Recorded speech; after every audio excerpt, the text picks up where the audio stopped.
best case is to go cruising as a family. That's what we wanted, and we really want to spend a couple years in the South Pacific as our primary goal. So we did a bunch of research. We traveled around and looked at a number of different boats, and I know it's a cliche, but the balance really has an interesting balance. I like to sail well, but we looked at some boats where they performed well, and I just don't think we felt like they had the volume or the comfort level that we had as an expectation. And when we discovered the balance, it was just quite a set of epiphanies. Not just the interesting steering, because we enjoy driving the boat, but just the payload, the performance, the build quality. So I think for me, those were but we traveled a lot, looked at a lot of boats. And working with that team, building this boat was honestly a pleasure. They are so wonderful, so creative, so they just have such a can-do spirit. They're willing to try on any idea, no matter how crazy it might be, and they're just lovely, and it was a pleasure to work with them. We may be a little more focused on performance in some aspects, and so we put a curved track on the foredeck. And on the 500 mile, it immediately paid dividends, right? As we were doing, call it 90 to 100 in that heavy air, being able to travel down the jib and not have the jib twist out. So we did a curved track on the bow. I think that's made a big difference already. And then from a safety perspective, we had a drogue attach points put inside both transoms, and we have a series drogue by Ocean Brake that we put on the boat. Other optimizations that we did, we added a freezer. So under the captain's seat, there's a freezer. We added some cabinetry in the port aft cabin. We decided to go with a vented washer dryer. Typically they're ventless, but we find that the vented dryer works much better, and that was a pickle getting it to be vented. But again, these guys are pros, and Roger and I took a look at it, and we kept looking at it and scratching our heads, and finally we figured out how to do it. He figured out how to do it. But at the end of the day, like the experience of Anton's group, the experience of Phil, the experience of the Nexus group, we didn't do a lot to have the boat that did so well the other night. We put our fingerprints on a couple of things, but honestly, by and large, this is the boat I think as it was meant to be, and we just personalized some stuff. But otherwise, this is a Balance 526. Yeah. We did so she's a carbon cross, I think is what they call it.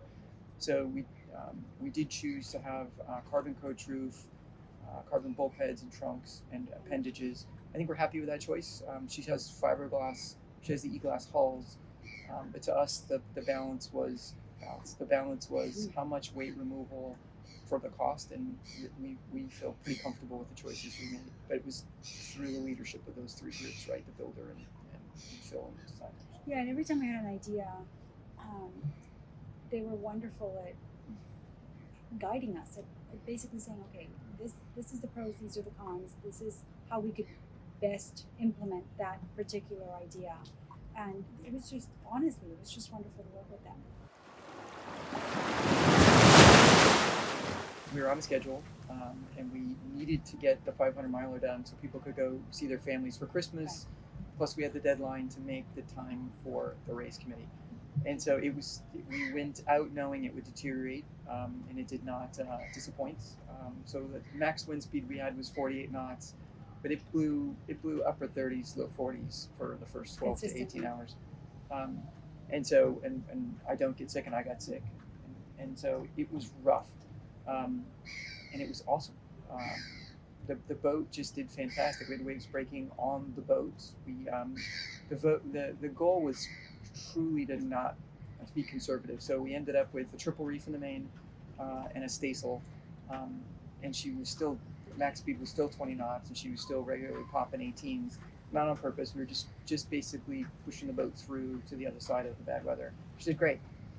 Literally nothing wrong with the boat. And I can tell you that in my experience of sailing, it was about as bad as it gets, and it was fantastic. The boat just did awesome. Everyone was so gentle with everyone else, and everyone was so lovely. And when somebody felt better, they helped, the other people, and when they felt better, they returned the favor, and it was just a very communal, And she was lovely, sea kind kindly. experience. She was sea kindly. At no point did the boat feel out of control. It was just Yeah. really, I felt so compelled. I wrote a note to Roger, Anton, and Phil, and basically said, look, you make a heck of a boat. Right. Yeah, the boat took great care of us. Yep, for sure. So I really enjoy boat racing, and it was just sort of serendipity, right? The boat was going to be finished at a time that made sense for us to enter. Scott, when we'd hoped to do St. Helena last year with Scott and Kathy, and so the fact that the Cape de Rio coincided with the boat finishing seemed like we almost had to do it. Yeah, seems more fun. More fun. The polars in the forecast kind of vary between 14 and 17 days. We'll see. As you know, the goal is cut the high close enough to save distance, cut the high too close, you stop. So we'll see. Our main competitor is Uchermare 51, skippered by Hans Hustler, and he's got a well-founded boat. He's a super accomplished sailor, so it's on. I think it's going to be a great race between the two boats all the way there. I think the tension will be between enjoying Rio and getting the boat to the Caribbean to do some more racing in the spring. So right now we're kind of inclined to get quickly to the Caribbean and, if possible, do some more big regattas there. Because this is our chance to sort of race the boat, because come 24, right, our goal is to go cruising in the Pacific. So if we're going to race her, this is sort of our opportunity. And I think the more we race the boat, the more confident and the better we know her. I think only helps us be safer cruisers. So. And one of the things that we're trying to do is pass this on to our children. Yep. So having such knowledgeable people teach our children is really quite a blessing. It feels like we fit together pretty well, and to me, as we've stated to our kids, like, I got to do this. This is really about our kids having some sort of horizon expanding experiences right before they're off on their own. This boat truly has such a beautiful marriage of the performance that Larry was looking for, yeah, and the comfort that I was looking for. Yeah, it really is a balance. When you look at Phil's experience, the Nexus experience, the number of these boats that have been built, I mean, it's truly the balance of it is what attracted us and what we're looking forward to sailing with. So as we race and as we cruise and as we enjoy raising our family, we do hope to stay in balance. Stay in balance.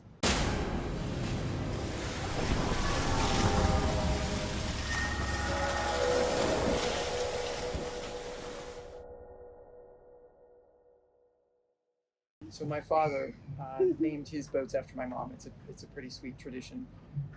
But over the year, our first boat was Norhi, which is Norhi's full name. And you say that over the radio, and you get quite a bit. So we ended up with some racing boats, and they were called Norhi because they're faster, right, short name. But ultimately, it's also kind of fun that it ties Norhi, it ties our family to the boat. And then, if you need a new spinnaker for the boat named after her, that always made that a little easier. Right? She doesn't want the boat named after her to not win. So, but yeah, it's a fun tradition.